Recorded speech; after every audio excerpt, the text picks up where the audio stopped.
Welcome to the channel viewers, Dr. JW Ayub, theologist. This is my series, Who is Ruling Australia? It's a behavioural political analysis to help just simple Australians like myself to have some therapy. I hope it's more of a therapy journey than anything. Episode 46, when Australians started realising courage had become lawful again. Like and subscribe to help me, comment to educate me, and share the video to help somebody else. When Australians started to realising courage had become lawful again. In the last episode I examined freedom becoming decorative when citizens still possess rights but lack courage to exercise them. In this episode, I advance the lawful defence model further. Courage must return without becoming reckless, hateful, reactionary, or detached from divine and constitutional restraint.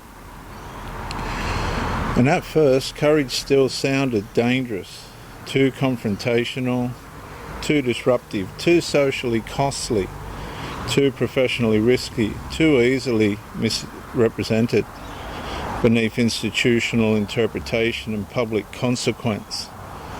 Australians learned to associate courage with instability, while compliance was increasingly treated as maturity. Then slowly, another recognition began surfacing beneath the constitutional fatigue. A society loses freedom when courage becomes culturally suspicious. And that recognition matters enormously, because lawful courage is not aggression. It is conscience acting under restraint. Australia's constitutional Christian inheritance never imagined courage as emotional rebellion. It imagined courage as truthful duty beneath God, law, conscience, and responsibility. And without courage, rights become unusable. Without restraint, courage becomes dangerous. Without divine authority, restraint becomes negotiable. And without constitutional order, resistance becomes unstable. And that's why the hierarchy must be restored correctly.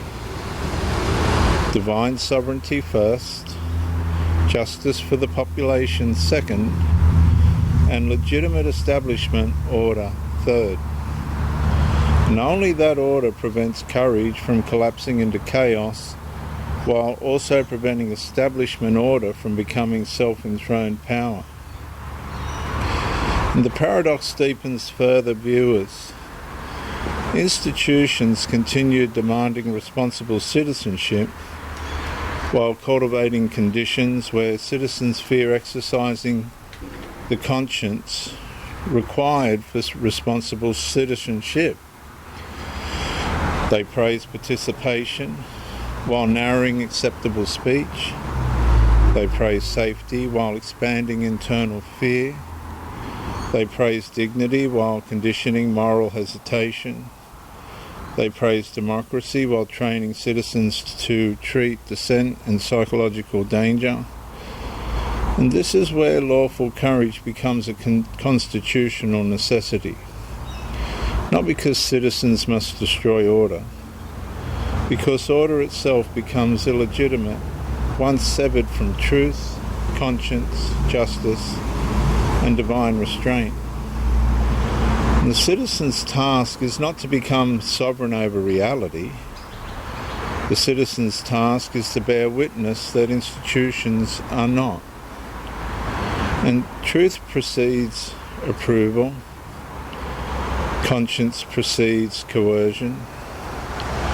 Law restrains rulers. God stands above government. Human dignity precedes administrative permission.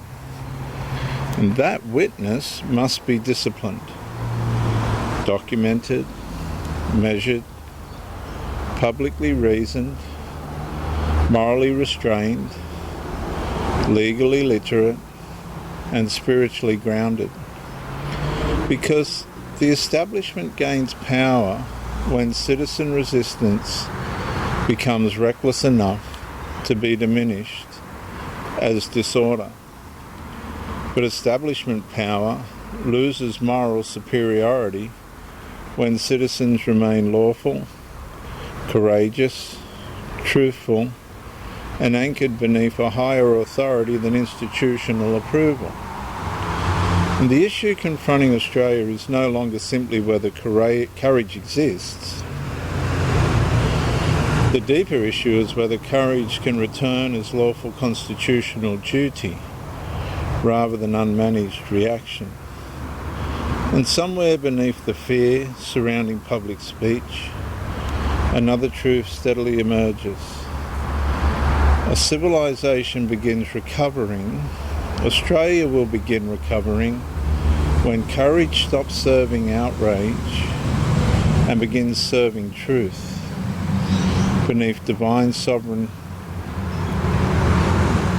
restraint, constitutional restraint, and justice for the people before establishment order itself.